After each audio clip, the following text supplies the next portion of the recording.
आज हम भारतीय दर्शन के प्रमुख दर्शन चारवाक दर्शन के बारे में आपको बताएंगे। प्रमुख दर्शन मैंने चारवाक दर्शन को इसलिए कहा क्योंकि भारतीय दर्शन में चारवाक दर्शन एकमात्र भौतिकवादी जड़वादी दर्शन है। भौतिकवाद से अभिप्राय ये सभी भौतिकवादी दर्शन भौतिक तत्वों जड़ तत्वों में विश्वास करते हैं, उन्हीं की सत्ता मानते हैं, इसलिए इन्हें भौतिकवादी या जड़वादी दर्शन कहा जाता है। भारतीय दर्शन में चारवाक दर्शन एकमात्र भौतिकवादी जड़वादी दर्शन है। ये इकलौता भारतीय दर्शन है जो भौतिक तत्वों जड़ तत्वों की सत्ता में ही केवल विश्वास करता है और समस्त विश्व की समस्त वस्तुओं समस्त तत्वों की व्याख्या जड़ तत्वों भौतिक तत्वों के आधार पर ही करता है। तो सबसे पहले तो हम चारवाक दर्शन के बारे में ये जानना चाहेंगे कि नाम क्यों पड़ा चारवाक दर्शन। इसके बारे में भी अलग अलग मत हैं। कुछ दार्शनिक ऐसा मानते हैं कि चारवाक ऋषि के नाम पे कोई एक चारवाक ऋषि थे प्राचीन काल में और उनके नाम पर चारवाक दर्शन पड़ा, चारवाक ऋषि के नाम पर चारवाक दर्शन पड़ा। कुछ का मानना है, कुछ दार्शनिकों का, कि ये चारवाक दर्शन का चारवाक शब्द चर्व धातु से बना है। चर्व का अर्थ होता है चबाना, खाना। तो चूँकि ये इन्होंने खाने पर भोजन पर बहुत जोर दिया, बल दिया, स्वस्थ शरीर का निर्माण, अच्छे स्वास्थ्य का निर्माण भोजन के द्वारा होता है। तो अच्छा भोजन, अच्छा स्वास्थ्य, अच्छे से खाना, इस पर चूँकि इनका दर्शन आधारित था, इसलिए चर्व धातु से चारवाक दर्शन बना। कुछ दार्शनिकों का मानना है कि चारवाक दर्शन चारु शब्द से बना। चारु अर्थात बहुत सुंदर, बहुत रमणीय, बहुत आकर्षित करने वाला। तो चूँकि चारवाक दार्शनिकों के विचार, चारवाक दर्शन के विचार बहुत आकर्षित करने वाले थे, लोगों को बहुत मोहित करने वाले थे, उन्हें बहुत प्रभावित करने वाले थे, इसलिए इनके दर्शन को चूँकि बहुत आकर्षित करता था, लोगों को बहुत अच्छा लगता था, तो चारवाक दर्शन चारु शब्दों से बना। कुछ का मानना है कि बृहस्पति ऋषि के द्वारा हुआ, ऐसा कुछ का मानना है। लेकिन ये दर्शन, चारवाक दर्शन, लोगों के बीच में जो समय की परिस्थिति थी, जो समाज था, जो मनुष्य की आवश्यकताएं थीं, जो मनुष्य के लिए लाभप्रद कल्याणकारी था, उसके लिए ये दर्शन उस समय बहुत उपयोगी था, बहुत आवश्यक था मनुष्य के मार्गदर्शन के लिए, उसके जीवन निर्माण के लिए और मनुष्य के साथ साथ समाज के कल्याण के लिए। चारवाक दर्शन, चारवाक दर्शन के बारे में चूँकि बहुत प्राचीन दर्शन है और चूँकि भौतिकवादी दर्शन है, एकमात्र जड़वादी दर्शन है भारतीय दर्शन का, तो सभी दर्शन में, सभी भारतीय दर्शन में इसकी आलोचना भी मिलती है। जैसा कि सभी भारतीय दर्शन में है कि हर दर्शन में एक पूर्व पक्ष होता है, खंडन पक्ष होता है और फिर एक मंडन पक्ष होता है। तो सभी दर्शन में चारवाक दर्शन का खंडन भी हमें मिलता है और उस खंडन से इस दर्शन पर और प्रकाश पड़ता है कि वास्तव में इनका दर्शन क्या था। चारवाक दर्शन भौतिकवादी दर्शन है और जैसा हम जानते हैं कि भौतिक तत्व जड़ तत्व 5 होते हैं। कहा जाता है ना कि उनका शरीर पंच तत्व में विलीन हो गया। अक्सर हम लोग पढ़ते हैं वो 5 तत्व क्या है? पृथ्वी, जल, अग्नि, वायु और आकाश। लेकिन चारवाक दर्शन 5 जड़ तत्वों को नहीं मानता। चारवाक दर्शन केवल 4 जड़ तत्वों को मानता है, पृथ्वी, जल, अग्नि और वायु। आकाश को नहीं मानता ये। अब किसी भी दर्शन में जैसा कि हम जानते हैं कि तर्क के साथ विचारों की बात कही जाती है तो एक आधार, प्रमुख आधार होना चाहिए और वो तर्क का ही होता है। तो चारवाक दर्शन का जो प्रमुख आधार है तर्क का, जिस पर उनका पूरे विचारों का महल खड़ा हुआ है, पूरा विचार प्रासाद जहाँ खड़ा हुआ है, वो है इनका तर्क प्रत्यक्ष ही प्रमाण है। प्रमाण यानी जैसा कि भारतीय दर्शन में सभी दार्शनिक मानते हैं, भारतीय दर्शन में यथार्थ ज्ञान को प्रमा कहा गया है और यथार्थ ज्ञान को प्राप्त करने के जो साधन हैं उन्हें प्रमाण कहते हैं। तो प्रमा से प्रमाण, यथार्थ ज्ञान का साधन प्रमाण है। भारतीय दर्शन में 6 प्रमाण माने गए हैं। प्रत्यक्ष है, अनुमान है, शब्द है, उपमान है, अर्थापत्ति है, अनुपलब्धि है। 6 प्रमाण माने गए। कुछ दार्शनिकों ने 3 प्रमाण माने, कुछ ने 4 माने, कुछ ने 6 माने। चारवाक ही इकलौता भारतीय दर्शन है और उनके दार्शनिक कह लीजिए, इकलौते दार्शनिक ऐसे हैं भारतीय दर्शन में, चारवाक दार्शनिक, जो केवल प्रत्यक्ष को प्रमाण मानते हैं। जैसे ये इकलौता जड़वादी भौतिकवादी दार्शनिक है, वैसे ये इकलौता केवल और केवल प्रत्यक्ष प्रमाण को मानने वाला दर्शन है। प्रत्यक्ष को प्रमाण जब ये मानते हैं तो इसका मतलब हुआ कि जिसका प्रत्यक्ष होता है केवल उसी का अस्तित्व होता है, जिसका प्रत्यक्ष नहीं होता उसका अस्तित्व नहीं होता, ऐसा चारवाक दार्शनिक मानते हैं। अब प्रत्यक्ष से क्या अभिप्राय है? अगर हम आपसे पूछेंगे कि प्रत्यक्ष क्या है तो आप कह देंगे कि जो दिखाई देता है वो प्रत्यक्ष है, जो हम देखते हैं वो प्रत्यक्ष होता है। लेकिन नहीं, भारतीय दर्शन में और पाश्चात्य दर्शन में भी प्रत्यक्ष इतना संकुचित नहीं है, प्रत्यक्ष व्यापक अर्थ में है।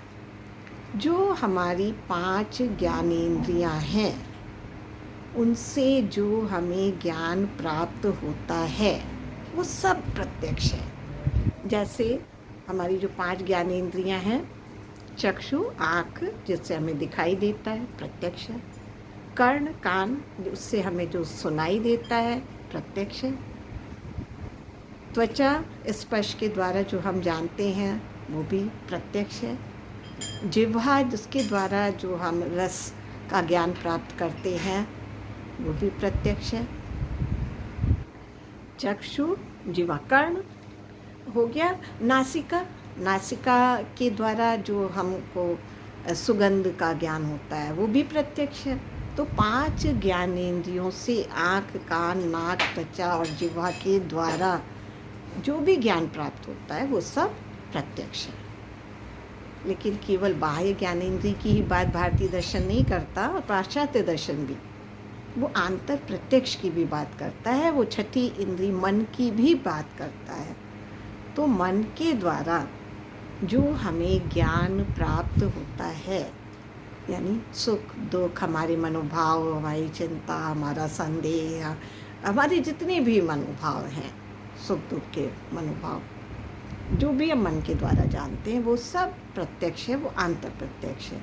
इसीलिए 2 प्रत्यक्ष की बात होती है, बाह्य प्रत्यक्ष जो बाह्य ज्ञानेंद्रियों के द्वारा ज्ञात होता है और आंतर प्रत्यक्ष जो मन के द्वारा ज्ञात होता है।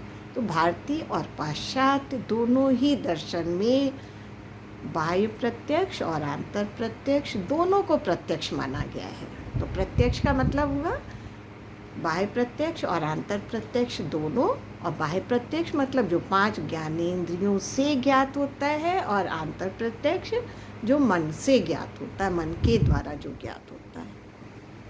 तो चारवाक दार्शनिक केवल प्रत्यक्ष को प्रमाण मानते हैं, अर्थात जिसका भी ज्ञान आंतर प्रत्यक्ष या बाह्य प्रत्यक्ष या दोनों के द्वारा हो, केवल उसका अस्तित्व है और बाकी का अस्तित्व नहीं है। जड़ तत्वों का, भौतिक तत्वों का हम सबको प्रत्यक्ष होता है, इसलिए उनका अस्तित्व है। पृथ्वी सबको प्रत्यक्ष होता है, जल सबको प्रत्यक्ष होता है, पृथ्वी, जल, वायु, अग्नि, इन चारों का सबको प्रत्यक्ष होता है, लेकिन आकाश, आकाश यानी रिक्त स्थान, उसका प्रत्यक्ष नहीं होता। आकाश को चूंकि प्रत्यक्ष नहीं होता तो प्रमाण नहीं मानता। अब उनकी जो तत्व मीमांसा है और उनका संपूर्ण दर्शन उनके इसी तर्क पर आधारित है कि प्रत्यक्ष ही केवल प्रमाण है, जिसका प्रत्यक्ष होता है उसका अस्तित्व है, जिसका प्रत्यक्ष नहीं होता उसका अस्तित्व नहीं है।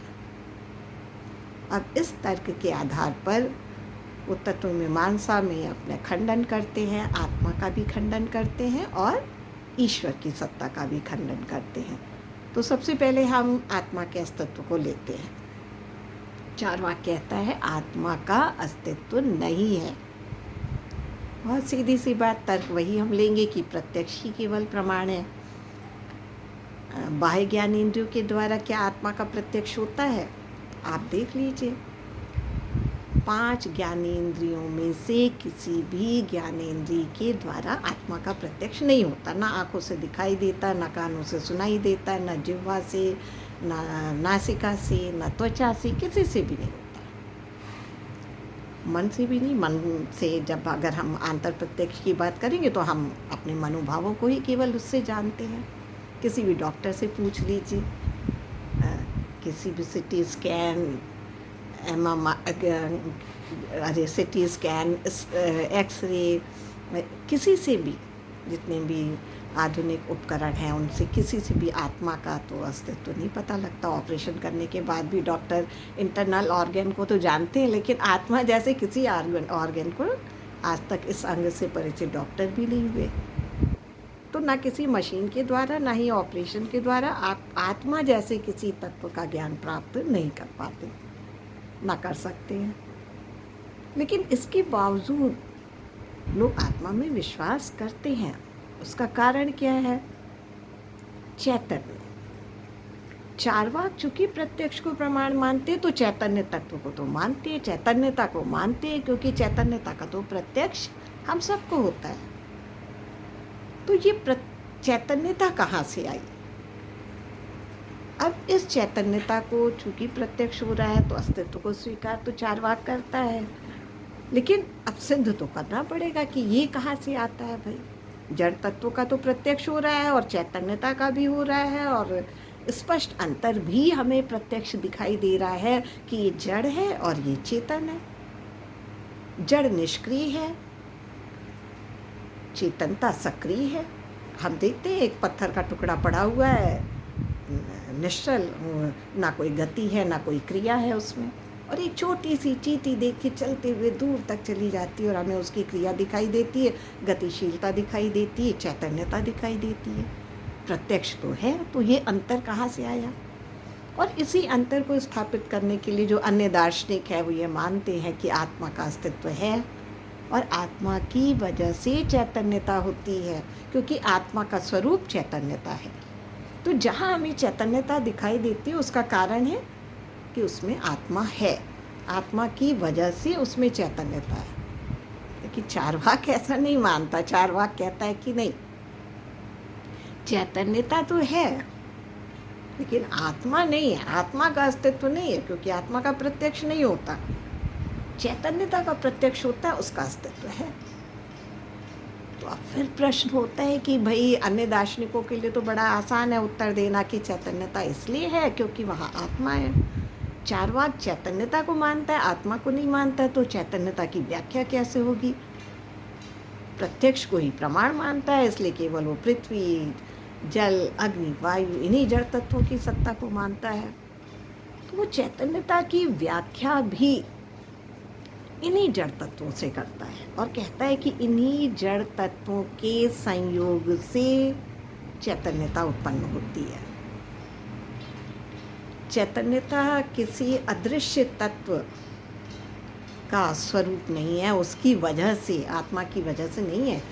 जड़ तत्वों के परस्पर संयोग से, उनके संयुक्त होने से आत्मा चैतन्यता होती है, आत्मा की वजह से नहीं होती।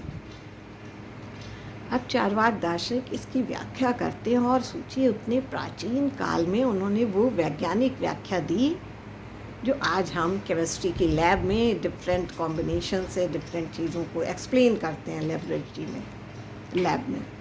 चार्वाक ने उस समय केवल अपने अनुभव से, अनुभव की व्याख्या से, तर्क के आधार पे उसकी एक वैज्ञानिक व्याख्या दी जो आज भी लागू होती है। तो अपनी उस वैज्ञानिक व्याख्या के लिए चार्वाक का महत्व और भी बढ़ जाता है, क्योंकि उसने इतने प्राचीन काल में जब कोई उपकरण नहीं था, साधन नहीं थे, केवल अपने वैचारिक, अपने तर्कों के द्वारा उन्होंने उसको सिद्ध किया, अपने ऑब्जर्वेशन के द्वारा। उन्होंने उदाहरण दिया, चार्वाक दार्शनिकों ने उदाहरण दिया कि जैसे पान है। अब आपसे अगर हम पूछे कि भाई पान का रंग कैसा होता है, पान का पत्ता देखा होगा आपने, हरे रंग का होता है, और उसमें चूना लगा देते हैं तो चूना किस रंग का हुआ? चूना सफ़ेद रंग का। और दोनों को साथ में चबा के खा जाइए आप, अब कौन सा रंग आया? लाल रंग। लाल रंग आया कहाँ से?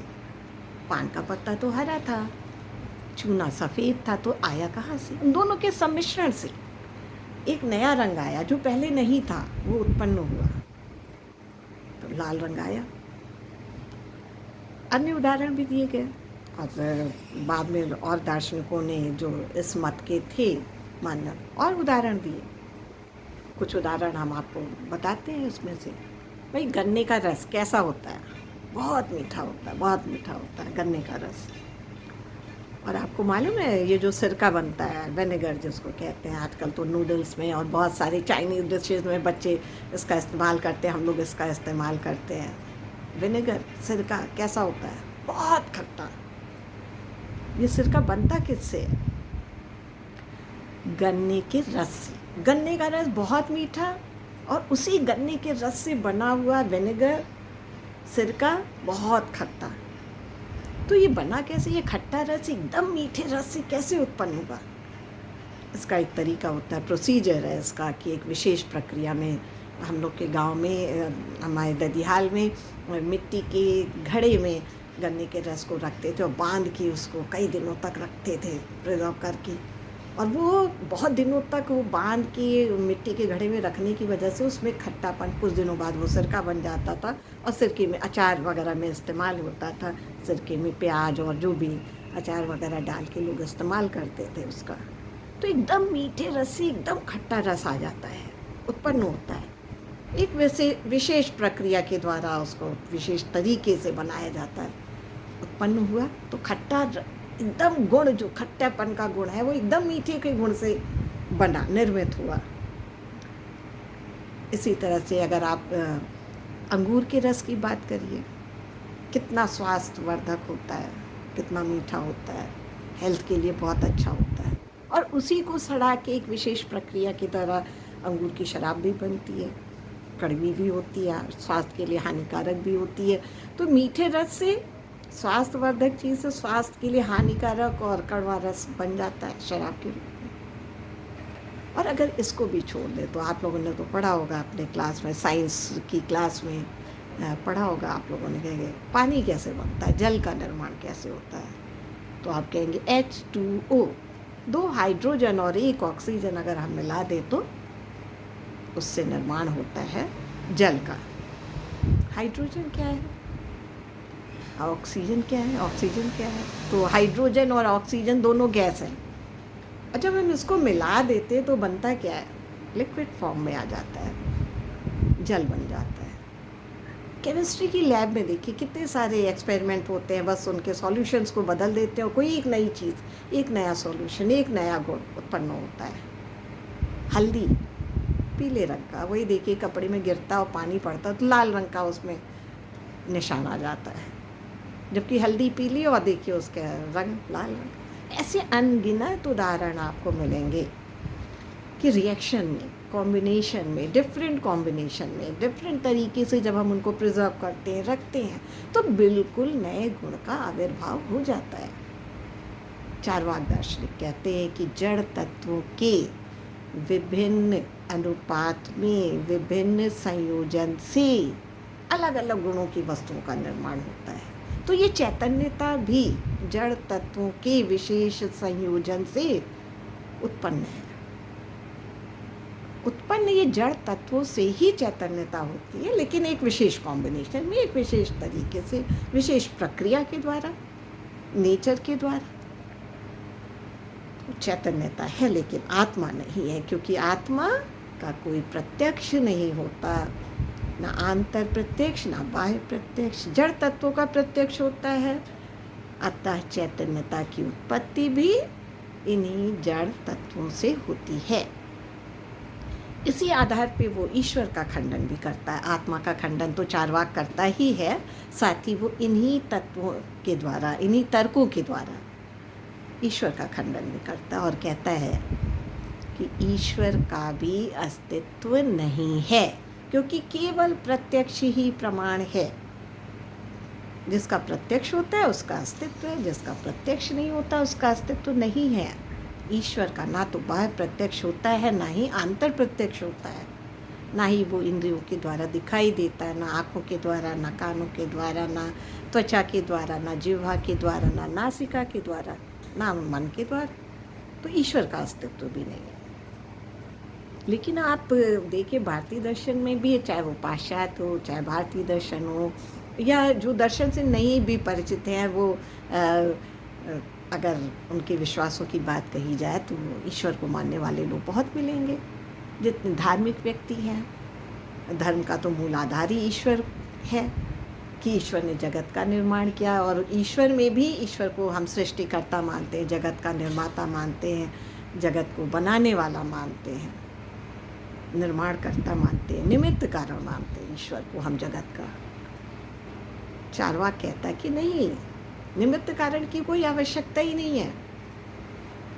फिर प्रश्न होता है कैसे नहीं है भाई? अगर मिट्टी है तो कुम्हार होगा, क्योंकि कुम्हार के द्वारा ही मिट्टी अपने कुल्हड़ के स्वरूप में, दिए के स्वरूप में, या मिट्टी के जो विभिन्न पात्र हैं उनके स्वरूप में आएगा। तो ईश्वर भी बिल्कुल वैसे ही निमित्त कारण है, जैसे कुम्हार एक मिट्टी के घड़े का निमित्त कारण है या मिट्टी के दिए का निमित्त कारण है, वैसे ही ईश्वर भी जगत का निमित्त कारण है। चार्वाक कहता नहीं, ईश्वर को निमित्त कारण के रूप में मानने की कोई आवश्यकता नहीं है, क्योंकि जड़ तत्वों का अपना स्वभाव है।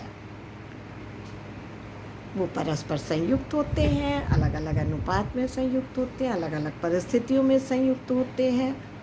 तो उनके अलग अलग अनुपात में, अलग अलग तरीके से संयुक्त होने पर जगत की विभिन्न वस्तुओं का निर्माण होता है। उनको कोई जोड़ने वाला तत्व नहीं है। भौतिक तत्वों का अपना स्वरूप होता है, उनका अपना स्वभाव होता है। वो अपने स्वभाव के अनुसार ही परस्पर जुड़ते हैं और संसार की विभिन्न वस्तुओं का निर्माण होता है। तो जड़ वस्तु अपने स्वभाव की वजह से जुड़ते हैं, कि कोई उनको जोड़ता नहीं है, कोई अन्य तत्व नहीं है, कोई अदृश्य तत्व नहीं है जो उनको जोड़ के विभिन्न वस्तुओं का, सृष्टि का निर्माण कर रहा है।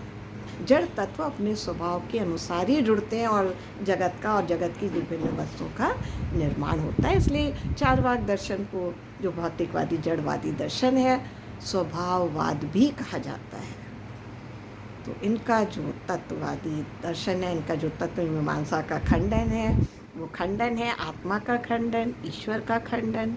और ये खंडन करते हैं अपने इस तर्क से कि प्रत्यक्ष ही केवल प्रमाण है। जिसका प्रत्यक्ष होता है उसका अस्तित्व है, जिसका प्रत्यक्ष नहीं होता उसका अस्तित्व नहीं होता। तो प्रत्यक्ष तो केवल जड़ तत्वों का होता है, पृथ्वी जल अग्नि वायु, इन 4 जड़ तत्वों का, और समस्त संसार और संसार की समस्त वस्तुएं और चैतन्यता, इन सब का निर्माण इन्हीं भौतिक 4 तत्वों से हुआ है, ऐसा चार्वाक दर्शन मानता है।